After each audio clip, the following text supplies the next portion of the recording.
Banyak pro dan kontra mengenai ambil kredit atau pinjam uang. Sebetulnya boleh apa enggak sih? Ada orang yang ambil kredit dan justru orang tersebut sangat-sangat terbantu. Tapi ada juga yang gara-gara ambil kredit jadinya terjerat hutang dan hidupnya jadi kacau berantakan. Waduh ya, so gimana sih baiknya? Yuk kita bahas. Halo, saya Michael Rohandi, co-founder dari bubblebubble.com dan dosen praktisi bisnis di Prasmo. Dulu, waktu pertama kali membangun bisnis, saya mengalami banyak jatuh bangun. Gak tahu mau tanya siapa dan banyak bingungnya. Karena bisnis itu ternyata tidak semudah teori yang dipelajari di kuliah dan di buku. Podcast ini akan memberikan kamu strategi yang praktikal, tips dan trik sederhana mengenai bisnis dan digital marketing yang relevan dan langsung bisa diaplikasikan di bisnis yang sedang kamu kembangkan atau rencanakan. Sehingga kamu berani melangkah untuk mencapai kesuksesan yang kamu mimpikan.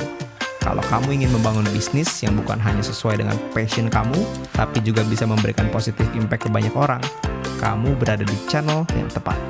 So, are you ready? Yuk kita mulai. Let's go! Hai brave entrepreneurs, how are you today? Ayo berani lakukan hal-hal baru di luar comfort zone kamu ya. Do something different to get different results. Oke, yuk kita bahas mengenai kredit. Kamu setuju nggak sama kredit? Ngambil hutang tuh kamu setuju nggak? Atau kamu pernah nggak ambil hutang atau ambil kredit? Contoh dari kredit itu misalnya kamu pakai kartu kredit, namanya juga kartu kredit ya. Jadi udah pasti kartunya untuk kredit ya. Kalau kartu debit kan ngambil dari tabungan kamu. Nah, kalau kartu kredit ya tandanya ngutang kan gitu ya. Jadi ya kalau kamu pakai kartu kredit tandanya kamu sudah pernah kredit gitu. Pakai pay later, ambil pinjol ya, atau misalnya cicilan untuk beli-beli barang. Pokoknya ada kata cicilannya ya.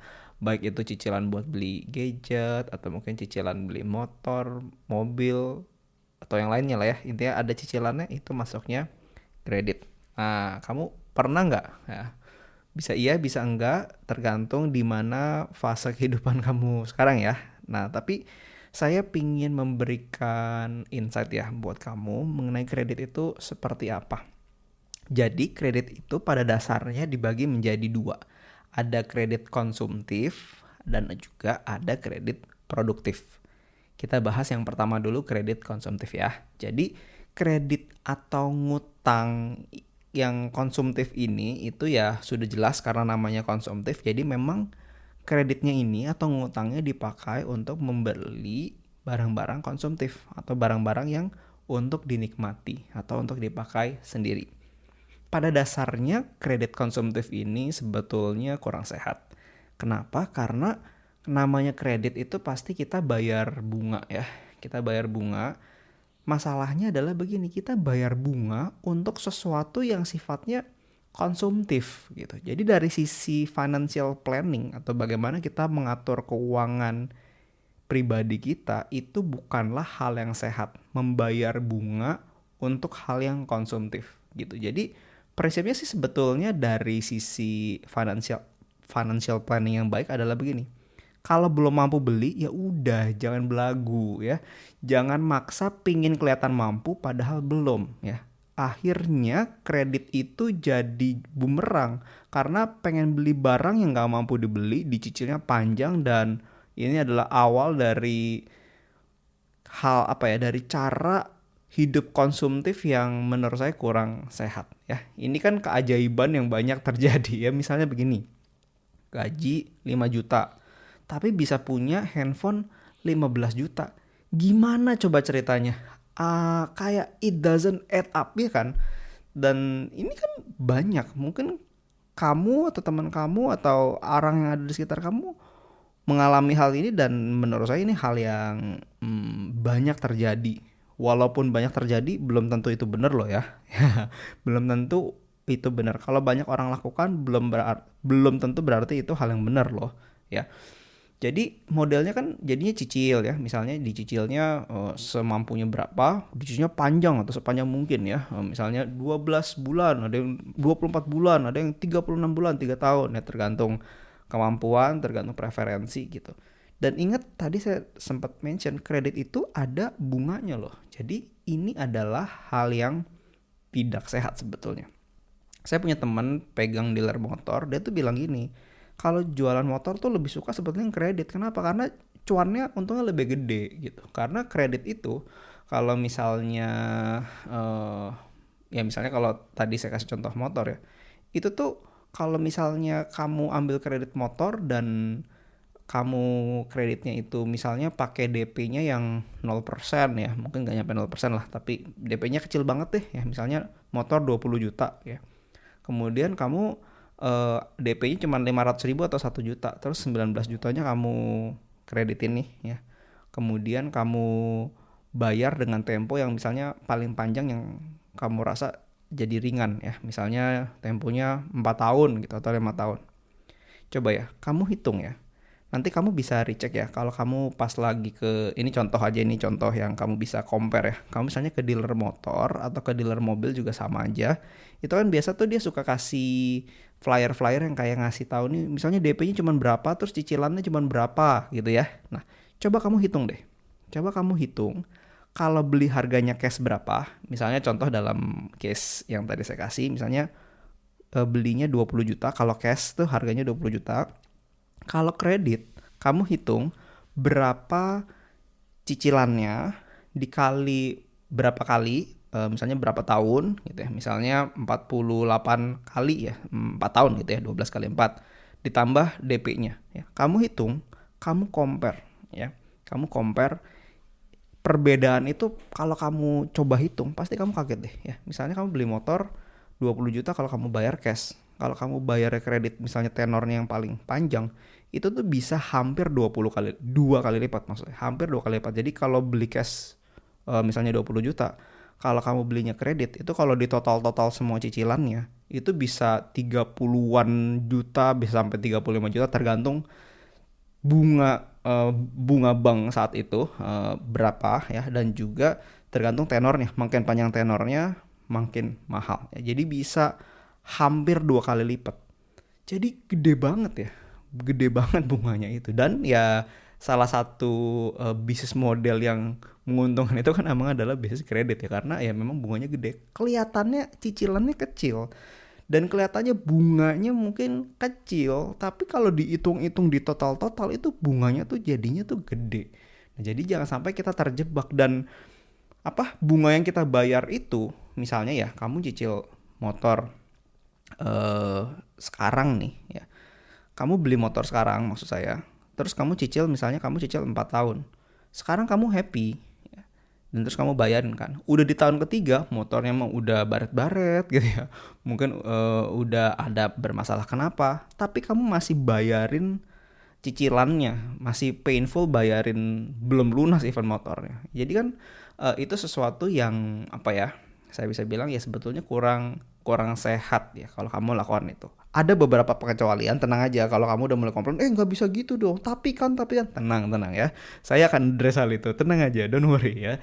Jadi tapi saya pengen bukain mindset kita dulu. Kalau kita ngomongin kredit itu, ya itu adalah sesuatu yang basically okay, tapi ya itu kalau konsumtif itu ya bayarin bunganya tuh ngap sebenarnya, apalagi untuk sesuatu yang kita nikmatin sendiri gitu ya. Terus mungkin kamu mikir begini, gimana dengan kredit 0%? Wah, kalau 0% ya menurut saya sih boleh-boleh aja, tapi kamu mesti ingat begini ya, kenapa mereka lakukan itu? Apakah mereka sebaik itu ya sama kita ya? Ya apapun platformnya ya, kamu beli di mana yang menawarkan 0% gitu ya. Kamu tahu nggak kenapa mereka lakukan itu? Kenapa mereka buat sistem kredit 0% atau juga kalau ada model pay later 0%? Kenapa? Karena mereka mau membangun habit kamu untuk berhutang. Saya ulangin ya. Kenapa platform-platform banyak yang memberikan kredit 0% atau pay later 0%? Jawabannya adalah untuk membangun habit kita agar terbiasa berhutang. Bede ya. Serem ya, serem. Biar nikmatin dulu kan ya kalau sekarang model marketplace tertentu ya. Promonya sekarang kalau pakai pay later cicilannya 0% baru dapat promo. Kenapa lakukan itu? Biar orang terbiasa dulu pay later, biar nikmatnya dapat dulu sekarang dan bayar belakangan dan terbiasa gitu kan. Nanti kalau udah terbiasa ya promonya akan selesai juga gitu. Jadi mungkin kita berpikir gini, wah baik banget nih ya, udah bayarnya bisa belakangan, dengan bayar belakangan dapat promo pula. Wah, tapi perusahaan-perusahaan ini kan bukan yayasan ya, itu kita perlu aware. Mereka ini perusahaan profit based, tandanya ada udang di balik bakwan dari apa yang mereka lakukan. Nah itu kita pasti ngerti kenapa. Untuk membangun habit biar kita sering berhutang, biar kita semakin konsumtif ya, biar kita semakin sering belanja di platform-platform tersebut. Oke, jadi teman-teman please be aware dengan hal ini ya. Gimana dengan kartu kredit? Ya, jujur aja nih, kalau saya pakai kartu kredit ya, saya pakai kartu kredit. Tapi to my values ya, saya buat kartu kredit itu modelnya tuh auto pay yang selalu bayar 100% gitu ya. Jadi saya pakai karena fasilitasnya. Actually saya ngumpulin poin sih ya, ngumpulin miles tepatnya ya. Jadi lumayan ngumpulin miles dan saya nggak bayar sepeser pun untuk kartu kredit. Setiap tahun saya minta waiver, kalau nggak bisa dapat waiver saya akan tutup gitu ya. Dan selama ini sih selalu dapat. Jadi technically saya nggak pernah bayar bunga sama kartu kreditnya karena saya selalu bayar tepat waktu gitu ya. Dan saya nggak pernah bayar biaya administrasinya. Itu yang terjadi dalam case saya. Dan juga mindset saya adalah gini, waktu saya pakai kartu kredit bukan saya pakai karena saya nggak punya uang. Kalau saya nggak punya uang, saya nggak akan pakai juga kartu kreditnya. Jadi itu mindset yang saya pikirkan atau yang ada di benak saya gitu ya. Jadi saya mesti punya uangnya dulu gitu. Atau saya tahu saya punya uangnya, saya bisa bayar, but I choose untuk pakai credit card ini karena saya mau dapetin poin gitu ya. Tapi kalau keadaannya nggak seperti itu, misalnya kayak aduh duit gua nggak ada, saya pakai kartu kredit dulu deh gitu ya. Nanti baru dibayar pas gajian misalnya gitu atau pas ada duit. Ya untuk hal yang sangat-sangat mepet ya, dalam arti hal yang emergency itu mungkin masih bisa dimaklumi. Misalnya contoh ya, amit-amit ya, ada seseorang yang atau anggota keluarga yang perlu ke RS misalnya, terus mesti bayar biaya pengobatan pakai kartu kredit, itu apa boleh buat. Tapi kalau untuk hal yang konsumtif, untuk makan-makan, untuk belanja, aduh please, menurut saya mendingan jangan gitu ya. Jadi yang akan jadi berbahaya itu adalah waktu kita mulai nggak bisa bayar cicilan ya. Misalnya cicilan kartu kreditnya, misalnya let's say dalam satu periode kamu punya tagihan itu 1 juta. Kalau tagihan 1 juta, kamu nggak harus bayar 1 juta 1 jutanya. Baik ya, bank-bank itu baik sekali ya. Nggak bisa bayar semuanya. Jadi bayarnya misalnya 200.000 itu minimal pembayaran. Waktu kamu lakukan itu, kamu bayar 200.000 jeger. Kamu pikir ya, gue bayar minimal. Yang terjadi adalah kamu akan punya hutang tambahan 800.000, oke? Dan di periode berikutnya kan kamu pakai credit card lagi nih, misalnya 1 juta lagi nih. Yang terjadi adalah kamu punya tagihan itu 1 juta ditambah 800.000 ya dari bulan sebelumnya, ditambah lagi dengan bunga dari keterlambatan 800.000-nya itu. Jadi yang dibilang bunga berbunga tuh yang model begitu tuh. Wah, itu tuh kacau tuh. Ya jadi jangan sampai kamu mengalami hal itu. Ya kalau kamu pakai kartu kredit pastikan kamu bisa selalu bayar full. Jangan pernah bayar minimal. Saya udah ingetin nih dari sekarang ya. Please ya, teman-teman, ayo gunakanlah uang itu dengan bijaksana gitu ya. Gunakanlah uang dengan bijaksana ya. Jadi itu yang harus kita pikirkan, oke? Contoh lain lagi, kalau kredit motor boleh nggak kredit motor? Ya, kalau menurut saya case by case ya, case by case. Kalau memang perlu, misalnya kamu buat kerja atau kamu kuliah tempatnya jauh banget, jauh lebih efisien naik motor daripada naik kendaraan umum, misalnya begitu ya. If that's the case, ya menurut saya boleh-boleh aja gitu ya. Kenapa enggak? Kalau memang itu sesuatu yang kamu tahu itu kamu perlukan. Dan waktu kamu lakukan itu, misalnya kamu ambil kredit motor nih ya tandanya pilih speknya yang biasa aja dulu ya. Kalau sekarang dananya kita masih terbatas, jangan pilih yang motor yang tangki depan gitu ya, atau motor skutik yang speknya tinggi. Jangan dulu ya, jangan dulu, udah motor yang biasa-biasa aja nggak apa-apa, yang penting bisa buat operasional dulu gitu ya.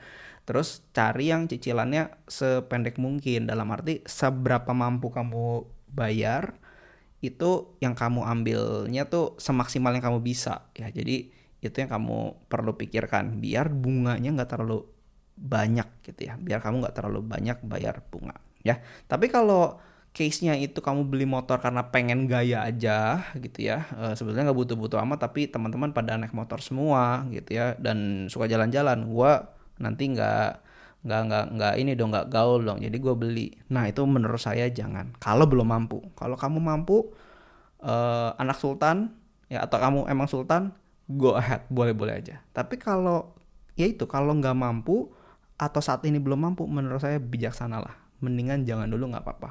Kemampuan untuk mengontrol, untuk menahan diri itu honestly itu memang susah, saya akui, kamu juga pasti merasakan. Ya, that's life ya. jadi jadi lebih baik kan kita bersakit-sakit dulu, bersenang-senang kemudian. Nah, pemikiran inilah yang menurut saya perlu kita tanamkan di dalam hidup kita gitu ya teman-teman ya. Oke, contoh berikutnya, cicil rumah ya. At some point in your life ya, pasti kan kamu akan perlu juga untuk membeli rumah ya. Nah, menurut saya ini adalah satu-satunya pengecualian kredit konsumtif yang oke atau masih diperbolehkan ya. Yang lain-lain kan tadi saya udah bilang kayaknya saya nggak pro deh dengan jenis-jenis kredit yang lain itu, saya nggak terlalu oke kredit konsumtif ya, kecuali emang cuma numpang lewat kayak contoh kartu kredit atau kayak tadi kredit motor yang memang kepepet harus dipakai atau harus beli ya, itu kan cerita lain. Tapi kalau model yang lain-lainnya kan menurut saya jangan. Kalau rumah ini menurut saya agak berbeda. Kenapa? Karena kalau rumah nunggu duitnya kekumpul ya, rumah apalagi sekarang makin mahal, ya nyampe kapan mungkin nggak nyampe-nyampe ya. Jadi itu adalah sesuatu yang perlu, menurut saya masih masih lebih oke. Tapi itu juga kita mesti pikir, dalam arti kita pakai sesuai kemampuan kita, jangan dijor-jorin beli rumah setinggi mungkin speknya yang kita bisa mampu. Tapi kalau bisa ya jangan dipol-polin aja, kasih spare gitu, kasih spare dari kemampuan kita. Masalah nanti udah punya berkat yang lebih, mau pindah rumah yang lebih besar ya itu urusan nanti gitu ya. Dalam ilmu keuangan itu kredit maksimal dari seseorang itu untuk punya kredit lah ya, itu kurang lebih 30% dari pendapatan. Jadi kalau kamu punya pendapatan saat ini misalnya 5 juta, tandanya 5 juta dikali 30% kurang lebih 1.500.000. Itu adalah batas maksimum kamu boleh ngambil kredit biar keuangan kamu sehat. Kira-kira begitu. Tapi menurut saya nggak berarti ya dipol-polin juga. Jadinya kalau in my point of view lebih baik kalau bisa nggak ambil kredit mendingan jangan dulu, atau kamu save dulu nanti untuk misalnya pada saatnya kamu perlu cicil rumah misalnya gitu, atau perlu beli sesuatu seperti saya kasih contoh kayak tadi motor, bukan buat gaya loh ya, tapi emang kamu perlu buat operasional, misalnya kamu baru bikin bisnis butuh banyak pergi-pergi, sekarang belum ada kendaraan ya, hal-hal yang model begitulah ya. Nah itu saya rasa masih lebih oke gitu ya. Ingat bersakit-sakit dulu nih ya, nabung dulu sampai ada duitnya baru beli, dan belinya cash ya. Jadi jangan punya mental kredit. Dan nggak sedikit yang terjebak sama kredit gitu ya. Akhirnya begini kan teman-teman, jadinya gali lubang tutup lubang. Ambil kredit baru, terus bayar minimal gitu kan. Apakah itu dari kredit card, dari pinjol ya, dari sumber-sumber lainnya banyak lah, koperasi ya. Dan misalnya ngambil kredit baru untuk bayarin hutang yang lainnya, itu akan jadi efek yang lebih besar, jadinya bunga berbunga, dan itu wah itu kacau banget ya, itu ngeri banget ya. Nanti belum lagi diteror sama debt collector, aduh udah deh ya. Jadi kalau kamu suka sama kredit konsumtif, saya strongly suggest please stop ya. Lebih baik nabung dulu ya, nabung dulu sampai kamu punya uangnya, baru kamu beli secara cash ya. Itu akan jauh lebih sehat dari sisi pengelolaan uang gitu. Satu lagi, yang kedua adalah kredit produktif. Nah kalau ini kredit buat usaha, misalnya kredit modal kerja ya, kalau ambil kreditnya dari bank, bunganya tuh biasanya lebih kecil daripada kredit konsumtif. Kredit model begini tuh apa ya? Kenapa bunganya lebih kecil? Karena dari sisi resiko memang kredit produktif itu dianggap lebih kecil. Kenapa? Karena kreditnya dipakai untuk usaha gitu ya. Namanya risk versus return ya. Risk versus return itu kan pasti akan selalu berbanding lurus. Semakin besar resiko, pasti akan diharapkan return yang lebih besar. Jadi kamu tahu kalau kredit itu bunganya besar karena resikonya juga besar. Namanya juga konsumtif ya. Misalnya kamu kredit handphone gitu ya, bunganya bayarnya gede. Kenapa bayarnya gede? Karena kalau udah berapa tahun terus kamu nggak bisa bayar eh, dan handphonenya diambil, handphonenya juga harganya juga udah turun kan. Nah jadi itu adalah resiko dari si pemberi kreditnya. Dan apalagi buat konsumtif. Kalau produktif kan beda ceritanya. Produktif kan diharapkan dipakai uangnya untuk menggandakan uang lagi dalam bentuk usaha gitu ya. Jadi kalau ditanya kredit produktif itu boleh atau tidak, jawabannya kalau menurut saya boleh, tapi nah pokoknya saya tuh ada tapinya kalau ada kredit, kalau soal kredit ya. Jadi boleh tapi case by case gitu. Ambillah kredit kalau memang bisnis kamu sudah proven ya. Dan kenapa begitu? Itu adalah untuk menurunkan risiko. Misalnya contoh kalau kamu punya satu restoran, terus restorannya rame. Kalau kamu mau ambil kredit untuk buka cabang yang baru misalnya, itu masih lebih make sense ya. Jadi dari sisi risiko tentu lebih rendah. Kenapa? Karena at least sudah proven bisnis yang sekarang itu rame. Kamu mau memperluas, kamu pakai others people money, kredit gitu kan, untuk mempercepat pertumbuhan perusahaan. Kalau nunggu dari profitnya bisnis yang sekarang ini mungkin kelamaan gitu ya sampai modalnya kekumpul. Kalau mau lebih cepat jadi ambil kredit. Nah, yang model begitu menurut saya masih lebih make sense, itu kamu boleh pertimbangin. Tapi kalau baru buka bisnis ya, terus mungkin dananya kurang terus langsung ambil kredit, in my point of view sih sebetulnya resikonya tuh akan terlalu besar. Ya itu tentu akan balik lagi ke risk profile masing-masing sih. Ya itu akan kembali lagi ke kamu. Jadi menurut saya resikonya lebih besar karena namanya membangun bisnis dari awal itu kan tingkat uncertainty-nya tinggi gitu. Jadi sebaiknya sih kalau bangun bisnis dari awal jangan pakai modal dari kredit dulu ya. Itu saran saya sih begitu ya.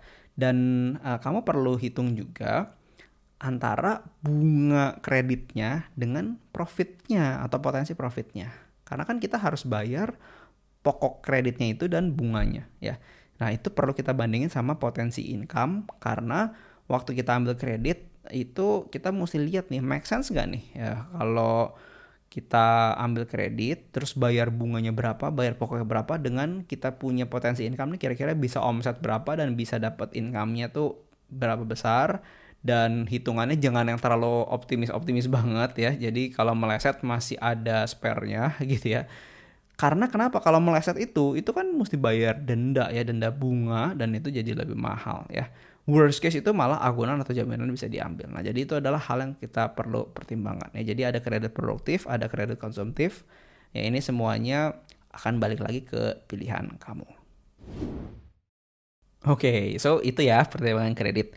Jadi kredit itu seperti pisau ya. Kalau digunakan dengan benar ya bisa jadi baik ya. Bisa buat motong, bisa buat membantu kita menembus sesuatu yang keras, yang sesuatu yang sulit. Nah dengan adanya pisau itu bisa terjadi. Tapi kalau nggak ngerti cara pakainya atau nggak digunakan dengan bijaksana, dengan hati-hati bisa melukai gitu kan.